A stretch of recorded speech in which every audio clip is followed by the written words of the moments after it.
লা ইয়াজলিমুহু ওয়া লা ইউসলিমুহু, একজন মুসলমান কখনো তার আরেক মুসলমান ভাইয়ের উপরে জুলুম করবে না, এমনকি কোন জালেমের হাতে তার ভাইকে কখনো সুপর্দ করবে না। মুমিনে মুমিনের সম্পর্ক হবে এমন, একজন মুমিন কখনোই আরেক মুমিনের ক্ষতি করতে পারে।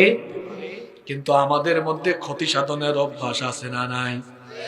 আমরা এখন দেখা যায় একটু ক্ষমতা পেলেই আমার নিজের এলাকার লোক, সে তো আমার মুসলমান ভাই, এমনিতে আমার ইমানি ভাই, আবার আমার এলাকার ভাই, কিন্তু সামান্য স্বার্থ আর ক্ষমতার জন্য মিথ্যা মামলা দিয়ে আমার ভাইয়ের উপর জুলুম করে আছে না নাই? সুতরাং যে ব্যক্তি মুসলমান হয়ে আরেক মুসলমানের উপরে এভাবে অবিচার করে, সে কখনো মুসলমান হতে পারে? কারণ নবীজি স্পষ্ট বলেছেন, আল মুসলিমু মান সালিমাল মুসলিমুনা মিন লিসানিহি ওয়া ইয়াদি, সেই হলো সচ্চা মুসলমান, সেই হলো খাঁটি মুসলমান, যেই মুসলমানের জবানের অনিষ্টতা থেকে অন্য মুসলমান নিরাপদ থাকে, যে মুসলমানের হাতের অনিষ্টতা থেকে অন্য মুসলমান নিরাপদ থাকে। আমার আপনার জবান থেকে যদি আরেক মুসলমান নিরাপদ না থাকে, তাহলে বোঝা গেল আমি এখনো খাঁটি মুসলমান হতে পারি? একজন মুসলমানের সাথে আরেকজন মুসলমানের সম্পর্ক হবে এমন, এক মুসলমান তার আরেক মুসলমান ভাইকে ভালোবাসবে, একজন মুসলমান তার আরেক মুসলমান ভাইয়ের কখনো অমঙ্গল অকল্যাণ কামনা করবে না। মুসলিম শরীফের হাদিসে নবীজি বলেছেন, লা তাদখুলুল জান্নাতা হাত্তা তুমিনু, ততক্ষণ পর্যন্ত তোমরা জান্নাতে ঢুকতে পারবা না যতক্ষণ না তোমরা ঈমান আনো, ওয়ালা তুমিনু হাত্তা তাহাব্বু, আর ততক্ষণ পর্যন্ত তোমরা ঈমানদার হতে পারবা না, ততক্ষণ পর্যন্ত তোমরা পরিপূর্ণ মুমিন হতে পারবা না, যতক্ষণ না একজন মুমিন আরেকজন মুমিনকে ভালো না বাসো। তাহলে বুঝা গেল, ঈমানের দাবিতে এক ভাই আরেক ভাইকে ভালো না বাসলে কখনোই খাঁটি ঈমানদার খাঁটি মুমিন হওয়া যাবে। এখন আপনি বলবেন, ও হুজুর, আমরা তো এক ভাই আর এক ভাইকে ভালোবাসি। এখন ভালোবাসা এটা তো মুখ দিয়ে দাবি করার বিষয় নয়। আপনি যদি আপনার ভাইকে ভালোবাসেন, তাহলে তো আপনি আপনার ভাইয়ের কখনো ক্ষতি করতে পারেন না। আপনি যদি ভালোবাসেন, তাহলে আপনার ভাইয়ের কোনো অকল্যাণ আপনি করতে পারেন না। ভালোবাসা কারে কয়? ভালোবাসার দৃষ্টান্ত কেমন হওয়া উচিত? যেই সম্পর্কে ভালোবাসা থাকে সেই সম্পর্কে স্যাক্রিফাইসও থাকে। যে সম্পর্কের মধ্যে স্যাক্রিফাইস নাই, ওইটা ভালোবাসার সম্পর্ক নয়, ওটা স্বার্থপরতার সম্পর্ক। ভালোবাসার সম্পর্কের ভেতরে স্যাক্রিফাইস থাকা লাগে, ত্যাগ থাকা লাগে।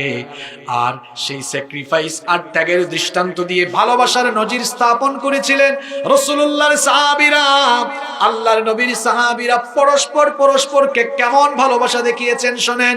মক্কায় ঈমান আনার পরে যখন মক্কার ঈমানদারদের উপরে জুলুম নির্যাতনের স্টিম রোলার চালিয়ে দেওয়া হলো, আল্লাহর তরফ থেকে হিজরতের অর্ডার আসলো।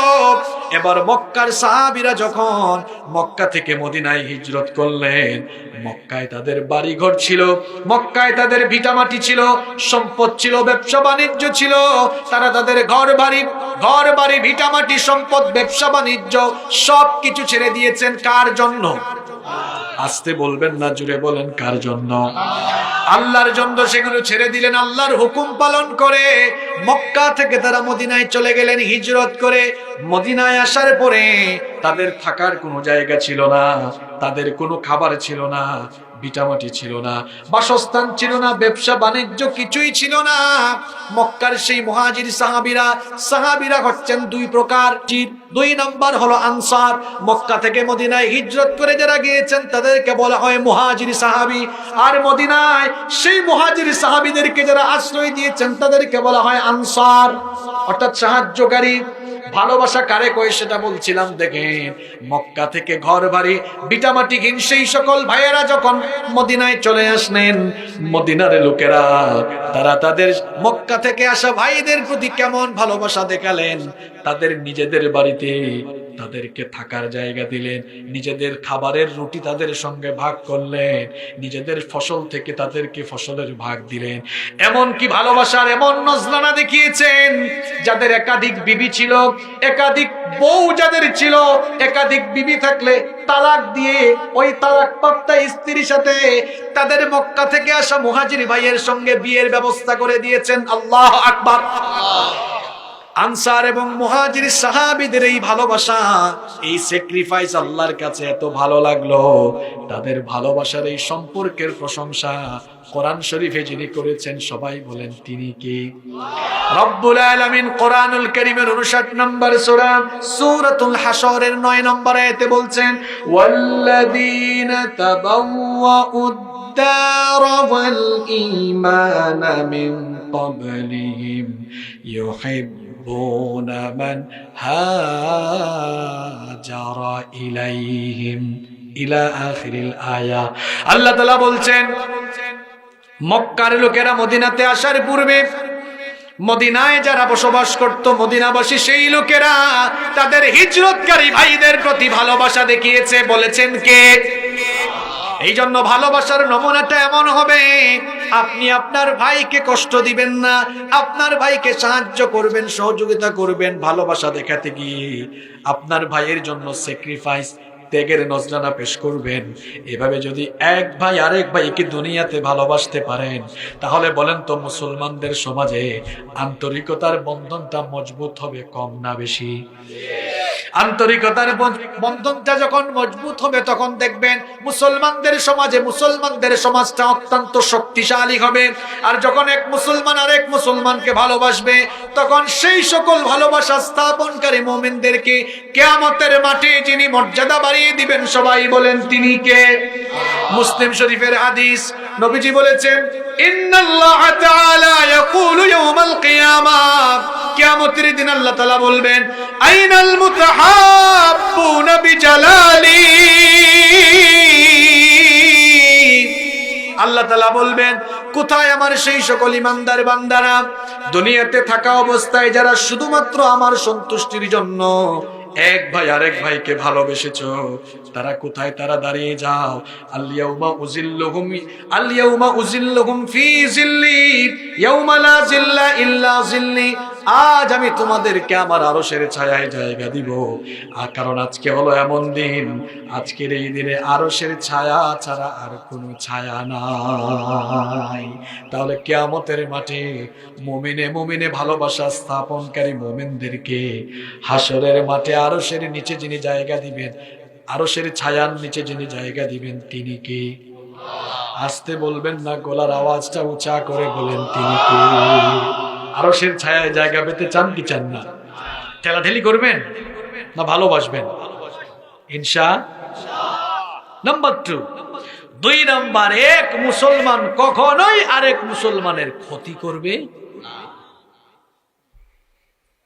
একজন মুসলমান আর একজন মুসলমানের কখনো ক্ষতি করবে না। নবীজি বলেছেন, আল মুসলিমু আখুল মুসলিম, এক মুসলমান আর এক মুসলমানের ভাই, লা ইয়াজলিমুহু ওয়া লা ইউসলিমুহু। একজন মুসলমান কখনো তার আরেক মুসলমান ভাইয়ের উপরে জুলুম করবে না, এমনকি কোন জালেমের হাতে তার ভাইকে কখনো সুপর্দ করবে না। মুমিনে মুমিনে সম্পর্ক হবে এমন, একজন মুমিন কখনোই আরেক মুমিনের ক্ষতি করতে পারে। কিন্তু আমাদের মধ্যে ক্ষতি সাধনের অভ্যাস আছে না নাই? আমরা এখন দেখা যায় একটু ক্ষমতা পেলেই আমার নিজের এলাকার লোক, সে তো আমার মুসলমান ভাই, এমনিতে আমার ইমানি ভাই, আবার আমার এলাকার ভাই, কিন্তু সামান্য স্বার্থ আর ক্ষমতার জন্য মিথ্যা মামলা দিয়ে আমার ভাইয়ের উপর জুলুম করে আছে না নাই? সুতরাং যে ব্যক্তি মুসলমান হয়ে আরেক মুসলমানের উপরে এভাবে অবিচার করে, সে কখনো মুসলমান হতে পারে?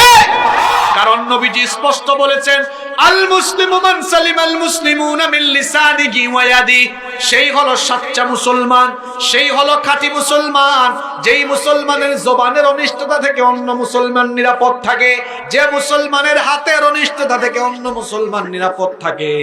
আমার আপনার জবান থেকে যদি আরেক মুসলমান নিরাপদ না থাকে, তাহলে বোঝা গেল আমি এখনো খাঁটি মুসলমান হতে পারি?